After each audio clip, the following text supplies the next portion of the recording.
দ্বিতীয় মেয়াদে আমেরিকার প্রেসিডেন্ট নির্বাচিত হওয়া ডোনাল্ড ট্রাম্পের সঙ্গে কখনো কথা হয়নি বলে জানিয়েছেন বাংলাদেশের অন্তর্বর্তীকালীন সরকারের প্রধান উপদেষ্টা ড মোহাম্মদ ইউনূস। তবে রিপাবলিকান ও ডেমোক্রেটিক উভয় দলেই তার বন্ধু রয়েছে বলে জানান তিনি। সম্প্রতি আজারবাইজানে বাকুতে জাতিসংঘের জলবায়ু সম্মেলন COP29-এর ফাঁকে কাতার ভিত্তিক সংবাদ মাধ্যম আল জাজিরাকে দেয়া সাক্ষাৎকারে একথা বলেন ড ইউনূস।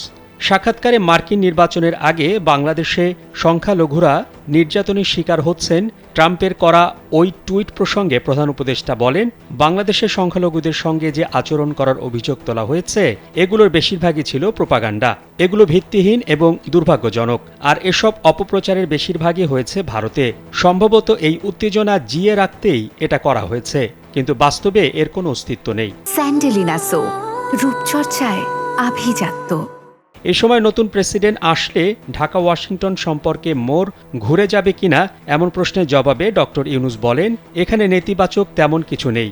যুক্তরাষ্ট্রের পররাষ্ট্র নীতি প্রেসিডেন্টের উপর নির্ভর করে না, তাই নতুন প্রেসিডেন্ট আসায় এর তেমন কোনো পরিবর্তন আসবে না। এটি স্থিতিশীলই থাকবে।